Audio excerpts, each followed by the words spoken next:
আপনার কাছে আমার পরের যে প্রশ্নটা সেটা হলো যাকাতুল ফিতরা হিসেবে দান করার সময় আমরা কোন জিনিসটা দেব, আর এই প্রশ্নের দ্বিতীয় অংশটা হলো এখানে কি টাকা দেওয়ার অনুমতি আছে?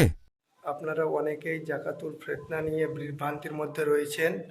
টাকা দিব না খাদ্যশস্য দিব সে বিষয়ে এই ভিডিওটাতে ডক্টর জাকির নায়েক সহি হাদিস দ্বারা প্রমাণিত করেছে।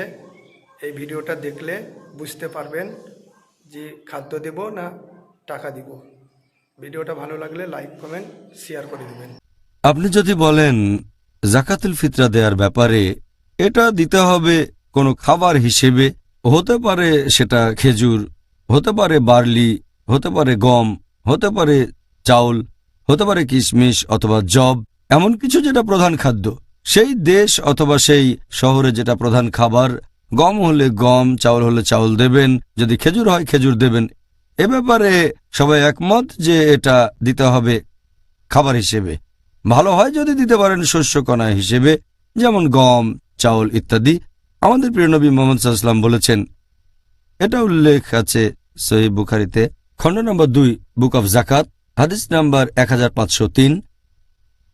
ইবনে উমর রাদিয়াল্লাহু আনহু তিনি বলেছেন, আল্লাহর রাসূল আমাদের নির্দেশ দিয়েছেন 1 সা খেজুর দেওয়ার জন্য অথবা 1 সা বার্লি দেওয়ার জন্য জাকাতুল ফিতরা হিসেবে।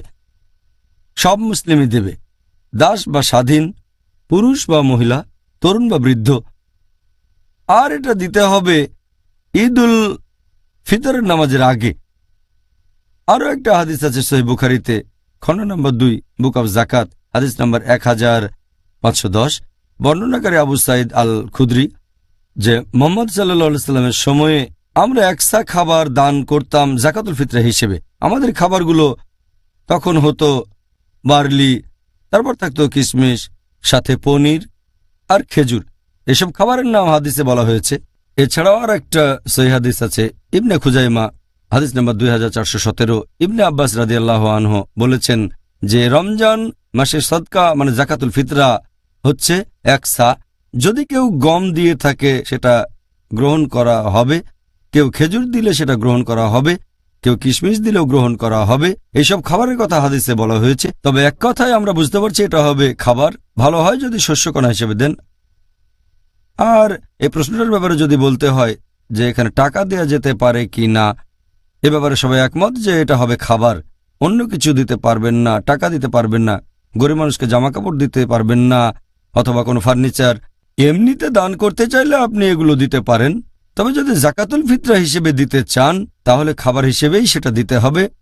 আর স্পষ্ট করে হাদিসে বলা হয়েছে, এই হাদিসটা আমি আগেও বলেছি, যে দিতে হবে ঈদুল ফিতরের নামাজের আগে। এর কারণ হচ্ছে যাতে গরিব মানুষেরা সেদিন খাবার খেতে পারে।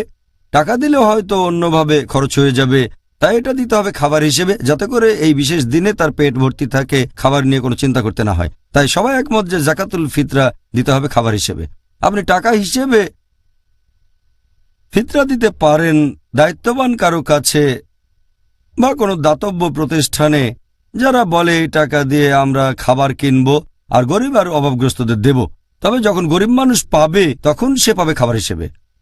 আমি জানি কিছু লোক বলেন জাকাতুল ফিতরা হিসেবে গরিব মানুষকে টাকা দেয়া যায়, তবে এরকম কথা কোনো হাদিসেই বলা হয়নি। একটা মতামত দিচ্ছেন কোনো হাদিসের ভিত্তি ছাড়া, কোনো সুন্নাহর ভিত্তি ছাড়া, এটার অনুমতি নেই। আর একটা হাদিস আছে সহিহ বুখারীতে, খণ্ড নম্বর 3, হাদিস নাম্বার 2697। হযরত আয়েশা রাদিয়াল্লাহু আনহা তিনি বলেছেন যে যদি কেউ নতুন কিছু আবিষ্কার করে দ্বীনের ভেতরে, ধর্মের ভেতরে, সেটা বাতিল করতে হবে। আরও একটা হাদিস আছে সহিহ মুসলিমে, খণ্ড নম্বর 3, হাদিস নাম্বার 4267।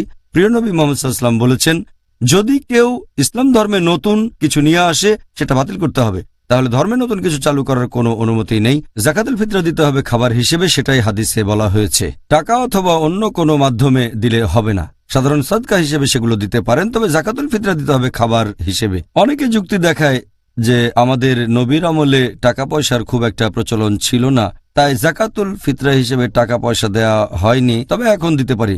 এরা একটা জিনিস বুঝতে পারে না যে আমাদের নবীর আমলে আর সাহাবীগণের আমলে মুদ্রা ছিল দিরহাম, তারপর দিনার ছিল, টাকা ছিল। তখন হয়তো কাগজের নোট ছিল না, কিন্তু টাকা তো ছিল।